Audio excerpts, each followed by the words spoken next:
Hi everyone. As some of you already know, I have just spent a year and a half in Saint Petersburg, Russia, as part of an international volunteer. I first worked a full year in Saint Petersburg before spending the last 6 months in the city of Pavlovsk.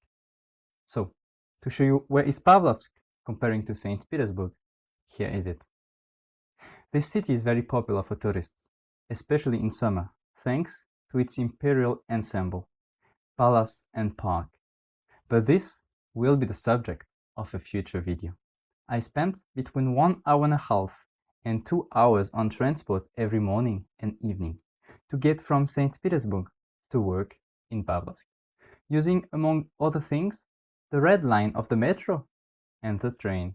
It is the latter that interests us today. To get to Pavlovsk, you have the choice between two trains. First, a classic train with metal seats opposite, or a so-called comfort train, which offers you padded seats without facing each other. The price difference between these two trains is only 1 ruble, so approximately 1 cent. But be careful, if you make a mistake and you buy a ticket for a classic train when it is actually a comfort train, the controller will not make you pay the difference, but will evacuate you from the train, and you will have to buy a new ticket and wait for the next train to finish your journey. On this way from Saint Petersburg to Pavlovsk is also the city of Pushkin, also known, if not more, as Tsarskoye Selo, one of the most important cities in the Saint Petersburg region. So I took this train every morning and every evening to go to work, without suspecting the story behind this railway line, also called the Tsarskoye Selo Railway. The Tsarskoye Selo station in Saint Petersburg, now called Vitebsky Vokzal, is the oldest railway station in Russia and one of the most beautiful. Many films were shot there, such as Anna Karenina or the Soviet version of The Adventures of Sherlock Holmes. This railway line was commissioned in 1837, becoming the Russia's first passenger railway line. By comparison, the first railway line in France dedicated to travelers also dates from 1837 and was from Paris-Saint-Lazare to Saint-Germain-en-Laye. But it should be noted that in the Urals, as early as 1834, a line had already been built in the town of Nizhny Tagil and was used exclusively to transport ores from a mine to its factory. In France, the first railway line dedicated to the industrial world, linking Saint-Étienne to Andrézieux, had been commissioned as early as 1828. In 1834, the Austrian engineer Franz Anton von Gretzner, excuse me for the pronunciation, already famous for being the origin of the first railways in Austria and the Czech Republic, arrived in Russia in the hope of doing the same in the land of Tsars. He went to see the Emperor Nikolai I and proposed him the construction of a railway between the capital Saint Petersburg and Moscow, as well as a small clause. He also asked for a 20-year exclusivity clause on all railways to be built in Russia. Interested in this proposal, Emperor Nikolai I convened a special committee to consider this request. Unfortunately for him, the Austrian was considered too greedy, and his proposal was not approved. However, he was allowed to prove himself by building a test railway up to the summer imperial residence in Tsarskoye Selo.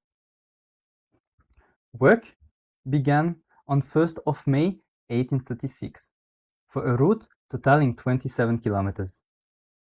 On 27th September of the same year, the first horse-drawn train test was carried out on the Tsarskoye Selo Pavlovsk section. After this successful test, it will take almost a year to see this railway completed. The inauguration took place on October 30, 1837, between Saint Petersburg and Tsarskoye Selo, with the presence of the Emperor Nikolai I. Franz Anton von Gretzner took himself the control of the first train, which included a steam engine and 8 cars. The section between Tsarskoye Selo and Pavlovsk was not opened before the 27th of May 1838. Unfortunately, with technological advance, disasters occur. This is how Russia's first railway accident occurred on this line. On August 11th, 1841, almost 4 years after the railway was commissioned, an accident occurred at Srednaya Rogatka. At this location, a double track had been made over a short distance, allowing trains coming from different directions to cross. Nevertheless, the English engineer Robert Maxwell, at the controls of one of the trains, even though he was drunk, did not follow the instructions given to him to stop at this station to let another train pass, but continued on his way before colliding with it. This train disaster, the first in Russia, had every consequence, with 7 dead and 78 injured people. Today, in Russia as everywhere else, rail safety had been greatly improved. The speed of these trains has even been greatly improved. However, unlike in France, where we want to have the fastest possible lines, like the LGV,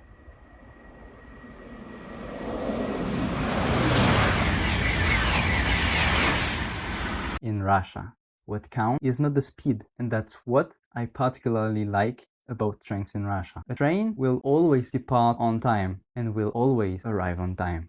In 6 months of daily use, the biggest delay I had to depart from a train was perhaps 4 minutes. They can also easily catch up by adjusting their speed. A train 4 minutes late at the start will definitely arrive on time on arrival, and that's very nice to avoid delays at work.